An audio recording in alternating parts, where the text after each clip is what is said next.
YSR Congress party యువత కోసం చేపట్టిన యువత పోరు కార్యక్రమానికి విద్యార్థుల నుండి అన్ని వైపుల నుండి మద్దతు లభిస్తుంది. యువత పోరు ర్యాలీకి స్వచ్ఛందంగా పలు విద్యార్థి సంఘాలు మద్దతు తెలిపాయి. అనంతపురం నగరంలోని ప్రెస్ క్లబ్లో యువత పోరు కార్యక్రమానికి సంబంధించి సన్నాహకంగా విద్యార్థి సంఘాలతో సమావేశమయ్యారు. ఈ ఉద్యమానికి యువత పెద్ద ఎత్తున తరలి రావాలని విద్యార్థి సంఘాలు నాయకులు పిలుపునిచ్చాయి. వైసీపీ విద్యార్థి విభాగం జిల్లా అధ్యక్షులు చంద్రశేఖర్, యువజన విభాగం నగర అధ్యక్షులు శ్రీనివాస్ దత్తా, విద్యార్థి విభాగం నగర అధ్యక్షులు కైలాష్, యువజన విభాగం నాయకులు దాదు, మైను, వినీత్ ఇతర నాయకులు పాల్గొన్నారు. నారా లోకేష్ యువగలంలో తాము అధికారంలోకి వస్తే విద్యార్థుల సమస్యలన్నీ పరిష్కరిస్తామని హామీనిచ్చి అధికారంలోకి వచ్చిన తర్వాత ఎందుకు ఆ హామీలు నెరవేర్చలేదని ప్రశ్నించారు. ఫీజు రియంబర్స్మెంట్, వసతి దీవెన విడుదల చేయకపోవడంతో పేద విద్యార్థులు విద్యకు దూరమయ్యే పరిస్థితి ఏర్పడుతున్నాయని బాపోయారు. ప్రస్తుతం విద్యార్థులకు ఫీజు రియంబర్స్మెంట్, వసతి దీవెన బకాయిలు పెండింగ్లో ఉండడం వల్ల తీవ్ర ఇబ్బందులు ఎదుర్కొంటున్నారని, విద్యకు దూరం కావాల్సిన దుస్థితి వచ్చిందని ఆవేదన వ్యక్తం చేశారు. విద్యార్థుల కోసం వైసీపీ తలపెట్టిన యువత పోరుకు మద్దతు తెలుపుతూ రాష్ట్ర వ్యాప్తంగా ఎంఎస్ఎఫ్ నాయకులు, విద్యార్థులు, తల్లిదండ్రులు పాల్గొనాలని పిలుపునిచ్చారు. మార్చి 12వ తారీఖు వైఎస్ఆర్ కాంగ్రెస్ పార్టీ జగన్మోహన్ రెడ్డి గారి సూచన మేరకు అనంతపురం జిల్లా అధ్యక్షులు శ్రీ అనంత వెంకట్రామరెడ్డి గారి ఆధ్వర్యంలో జెడ్పీ ఆఫీస్ దగ్గర ఉన్నటువంటి వైఎస్ఆర్ విగ్రహం దగ్గర నుంచి మన అనంతపురం కలెక్టరేట్ వరకు యువజన పోరు అనే కార్యక్రమాన్ని పార్టీ ఆధ్వర్యంలో నిర్వహించడం జరుగుతుంది.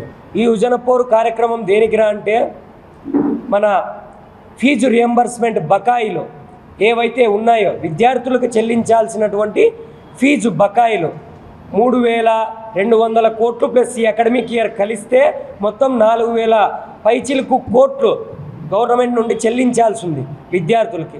ఈ ఫీజు రియంబర్స్మెంట్ బకాయిలు చెల్లించక గవర్నమెంటు, కూటమి ప్రభుత్వము ఈరోజు విద్యార్థులు జాబులు వచ్చినా కూడా జాబులు చేసుకోలేని పరిస్థితి. ఏమిరా అంటే ఆ జాబుకు పోవాలంటే మనకి సర్టిఫికేట్స్ అవసరం ఉంటాయి. ఆ సర్టిఫికేట్స్ మేనేజ్మెంట్ ప్రెజర్ పెట్టి వాళ్ళతో డబ్బులు కట్టించుకొని మీకు గవర్నమెంట్ ఎప్పుడు డబ్బులు వేస్తే అప్పుడు ఇస్తామని మాటలు చెప్తూ, అది కూడా కూటమి ప్రభుత్వపు అండతోనే విద్యార్థులతో డబ్బులు కట్టించుకుంటుంది. ఇదే కూటమి ప్రభుత్వము ఏర్పడినప్పటి నుండి విద్యా వ్యవస్థను నిర్వీర్యం చేసే దిశగానే అడుగులు వేస్తుంది. విద్యా వ్యవస్థ అమ్మఒడి అనే మాట చెప్పి ఈరోజు తల్లికి వందనంగా దాన్ని మార్చిన నారా లోకేష్ గారు విద్యాశాఖ మంత్రిగా ఉన్నారు. తల్లికి వందనం ఎక్కడికి వెళ్ళింది? విద్యా దీవెన, వసతి దీవెన అనేటువంటి పథకాలు మన స్టేట్ గవర్నమెంట్లో జగన్మోహన్ రెడ్డి గారు ప్రభుత్వం ఉన్నప్పుడు రిలీజ్ చేస్తే అవి రిలీజ్ చేయకూడదు అని కోర్టుకు పోయిన మహానుభావులు ఎవరు? ఈ ఆంధ్రప్రదేశ్ రాష్ట్రానికి అంతా తెలుసు. దీన్ని మీరే కోర్టుకు పంపించి ఆపారని. మీరు ఏదైతే ఆపారో విద్యా దీవెన కానీ, వసతి దీవెన కానీ ఈ నిధులు విడుదల చేయాలి. అదేవిధంగా ఫీజు రియంబర్స్మెంట్ బకాయిలు విడుదల చేయాలి. ఆరోగ్యం సమాజంలో 2 కళ్ళుగా ఉంటాయి. ఒకటి విద్య, ఒకటి వైద్యం. విద్య అనేది ఒక మెట్టు అయితే వైద్యం అనేది ఇంకొక మెట్టు. వైద్యంలో ప్రతి ఒక్కరికి వైద్యం అందుబాటులోకి రావాలి అని డాక్టర్ని ఇంటికి పంపిన చరిత్ర ఎవరిదైనా ఉందంటే జగన్మోహన్ రెడ్డి గారిది. డాక్టర్ని ఇంటికి పంపించి రోగాలు ఏమున్నాయి, ఏం కథ అని చూసి వాళ్ళకి ట్రీట్మెంట్స్ ఇచ్చి ప్రజారోగ్యమే నా ఆరోగ్యం అనే ఒక మంచి సదుద్దేశంతో మన జగన్మోహన్ రెడ్డి గారు ఆ రోజు ఉండి 17 మెడికల్ కాలేజీలను తెచ్చి అనేక మంది డాక్టర్లను తయారు చేయాలన్న ఉద్దేశంతో ఉంటే ఈరోజు కూటమి ప్రభుత్వం ఈ బీజేపీతో మిక్స్ అయినటువంటి ఈ తెలుగుదేశం పార్టీ అయితేనేమి, జనసేన పార్టీ అయితేనేమి వాళ్ళని కార్పొరేట్ వ్యక్తులకి అప్పచెప్పాలని మెడికల్ కాలేజీని చేస్తున్నారు. ఎందుకు ఈ విధంగా మెడికల్ కాలేజీని కార్పొరేటర్కి అప్పచెప్పాలని మీరు చూస్తున్నారు?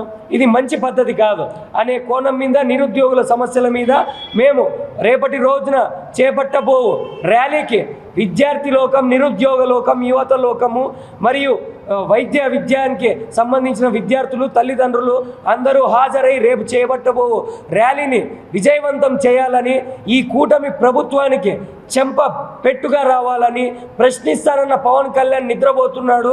ఆయనకు కూడా ఒక గట్టిగా చెంపదెబ్బ నిరుద్యోగులు, విద్యార్థులు, వైద్య విద్య అభ్యసించేటువంటి విద్యార్థులు, తల్లిదండ్రులు కూడా ఇవ్వాలని మేము వైఎస్ఆర్ విద్యార్థి విభాగ, యువజన విభాగ ఆధ్వర్యంలో మేము తెలియజేసుకుంటున్నాం. నా పేరు ఖాజా మొయినుద్దీన్ అండి. ముందులో చీఫ్ మినిస్టర్లని చూసుకుంటే ఒక 108 అనేది రాజశేఖర రెడ్డి గారు తెచ్చారు. అమ్మఒడి అనేది జగన్మోహన్ రెడ్డి గారు తెచ్చారు.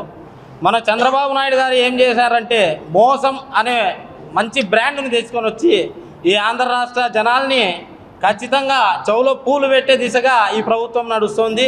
వాళ్ళ నీళ్ళను పట్టుకొని నేను సీఎం కావాలా అని చెప్పి అధికారంలోకి వచ్చారే కానీ ఆయన అధికారంలోకి వచ్చి ఈ ఆంధ్ర రాష్ట్ర జనాలకి చేసిందంటూ ఏంది లేదు. ఇసుక స్కాములు, ఆ స్కాములు, ఈ స్కాములు చేయడమే తప్ప ఈ కార్యకర్తలు చేస్తుండేది కానీ ఇసుక స్కాములు అవి ఇవి చేసుకుంటూ ఉన్నారు కానీ జనాలకి ఏంది తెచ్చి పెట్టలేదు. ఒక దశగా చూసుకుంటే ఈ విద్యార్థులకి నోట్లో మట్టి కొట్టినాడు. వైన్ షాపులు తప్ప సర్కిల్కి 3-4 వైన్ షాపులు తప్ప ఈ చంద్రబాబు తెచ్చింది ఏంది లేదు. ఆంధ్ర రాష్ట్ర జనాలకి చాలా అన్యాయం చేసేసాడు. ఈ నోట్లో కూడా మట్టి కొడతాండే దిశగా విద్యార్థులకి నోట్లో మట్టి కొడతాండే దిశగా ఈ ప్రభుత్వం పోతుంది. దయచేసి ఈ నారా లోకేష్ గారు అయితేనేమి, ఈ పవన్ కళ్యాణ్ గారు అయితేనేమి విద్యార్థులని కొంచెమన్నా చెవులోకి వేసుకోండి. దయచేసి చెవులోకి వేసుకోండి. వాళ్ళ జీవితాలు నాశనం అయిపోతున్నాయి. 3-4 ఫ్లోర్ల నుంచి పైన నుంచి దుంకి చచ్చిపోతుండే రోజులు వస్తున్నాయి. ఈ రాష్ట్రం ఎక్కడికి పోయింది, ఏం జరుగుతుంది ఇది అనేది కానీ మీ దగ్గర పైన బీజేపీ ప్రభుత్వం పెట్టుకొని కానీ ఎన్నో సేవా కార్యక్రమాలు ఈ రాష్ట్రానికి చేయొచ్చు. కానీ మీరు ఏంటికి చేయడం లేదో అర్థం కావడం లేదు. ఈ జనాలకి మొబ్బు చెప్పి మొత్తం అన్ని మాటలు చెప్పినారు. అవి చేస్తాం ఇవి చేస్తామని చెప్పి ఉచిత బస్సు అని చెప్పినారు. ప్రతి ఒక్కటి చెప్పినారు. అయ్యా బాబు గారు మీ పాట మీకే అంకితం చేస్తున్నా. జయము జయము చంద్రన్న, జయము నీకు చంద్రన్న, నీకెవరు సాటి లేరయ్యో చంద్రన్న. ఏమిటి కోసం?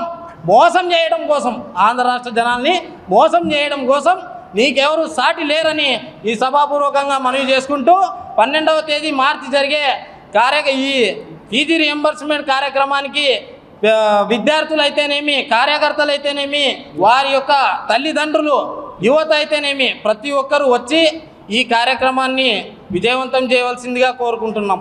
అందరికీ నా నమస్కారాలు. ఈ నెల 12న యూత్ పోర్ అనే కార్యక్రమానికి చేపట్టిన జగన్మోహన్ రెడ్డి గారు మాజీ సీఎం ముఖ్యమంత్రి వర్యులు, అదేవిధంగా అనంతపురం జిల్లా అధ్యక్షుడు అనంత వెంకటరామరెడ్డి గారి ఆధ్వర్యంలో యూత్ పోర్ అనే కార్యక్రమం ఈ నెల 12వ తేదీ పెద్ద ఎత్తున యూత్ తరలి రావాలని కోరుతున్నాము. అదేవిధంగా చంద్రబాబు నాయుడు జగన్మోహన్ రెడ్డి గారి ప్రభుత్వంలో గత 5 ఏళ్ళు పరిపాలన చేసినాడు. వాలంటీర్లకి పెట్టినప్పుడు ఇదే చంద్రబాబు నాయుడు ఏమన్నాడు, సంచలన మోసే జాబ్ ఎందుకు అన్నాడు. మళ్ళీ అది ఎలక్షన్ ముందర ఏమన్నాడు, 10,000 రూపాయలు పెంచుతాను నేను వస్తుంది అన్నాడు. ఇది వాళ్ళంతా వాలంటీర్లంతా 2 లక్షల మంది రోడ్డు పైన పడినారు. వాళ్ళ గత ప్రభుత్వంలో జగన్మోహన్ రెడ్డి హయాంలో వాళ్ళకి 5,000 వస్తాయంటే ఇవి ఉపయోగపడతాండే. అది కాకుండా ఈ చంద్రబాబు నాయుడు మోసలు దగాకోరు చంద్రబాబు నాయుడు ఈ గత 5 ఏళ్ళ పాలనలో ఇప్పటికీ అందరికీ తెలిసిపోయింది. ప్రజా వ్యతిరేకత చాలా భయంకరంగా ఉంది. ఏమంటే రాబోయే కాలంలో ముందు యువత కానీ పెద్ద ఎత్తున రోడ్లపైకి వచ్చి ఉద్యమిస్తారు. దాంట్లో ఎటువంటి సందేశం లేదు. ఈ నెల 12న జరగబోయే యూత్ పోరు కార్యక్రమాన్ని విజయవంతం చేసి కోరుతున్నాం. వైఎస్ఆర్ కాంగ్రెస్ పార్టీ రాష్ట్ర అధ్యక్షులు వైఎస్ జగన్మోహన్ రెడ్డి గారి పిలుపు మేరకు జిల్లా అధ్యక్షులు అనంత వెంకటరామరెడ్డి గారి ఆధ్వర్యంలో ఈ నెల 12వ తారీఖు బుధవారం రేపు ఫీజు పోర్ అనే కార్యక్రమం జరుగుతూ ఉంది. ఈ ఫీజు పోరు కార్యక్రమంలో జిల్లా నలుమూలల నుంచి పెద్ద ఎత్తున విద్యార్థులు, వారి తల్లిదండ్రులు, మేధావులు, పార్టీ అన్ని అనుబంధ సంఘాల నాయకులు ఇచ్చేసి ఈ కార్యక్రమాన్ని విజయవంతం చేయవలసిందిగా కోరుతూ ఉన్నాం. ఈ కూటమి ప్రభుత్వం అధికారంలోకి వచ్చిన తరువాత 3,900 కోట్లు 4 త్రైమాసికాలుగా ఫీజు రియంబర్స్మెంట్ బకాయిలు పెండింగ్లో పెట్టింది. ఏదైతే మనం చూసాం గతంలో జగన్మోహన్ రెడ్డి గారు 5 ఏళ్ళు కూడా పూర్తిగా కూడా ఫీజు రియంబర్స్మెంట్ అయితేనేమి, వసతి దీవెన అయితేనేమి, విద్యా దీవెన అయితేనేమి, అమ్మఒడి అయితేనేమి, నాడు నేడు స్కూళ్ళ రెనోవేషన్లు అయితేనేమి అన్నీ కూడా విద్యార్థులకు పెద్దపీట వేయడం జరిగింది. కానీ ఇప్పటి విద్యాశాఖ మంత్రి గారు తల్లికి వందనం అంటూ ఇంటికి ఎంతమంది పిల్లలు ఉంటే అంతమందికి 15,000 ఇస్తానని వాగ్దానం చేసి అధికారంలోకి వచ్చి ఈరోజు బడ్జెట్లో డబ్బులైతే కేటాయించారు కానీ వాటిని అమల్లోకి తీసుకురావడం లేదు.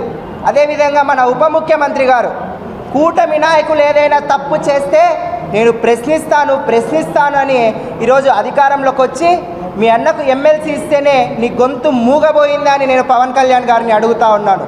వెంటనే ఈ కూటమి నాయకులు విద్యార్థులకు ఫీజు రియంబర్స్మెంట్ బకాయిలన్నీ కూడా చెల్లించాలని వైఎస్ఆర్ కాంగ్రెస్ పార్టీ విద్యార్థి విభాగంగా కూడా డిమాండ్ చేస్తూ ఉన్నాం. అందరికీ నమస్కారం.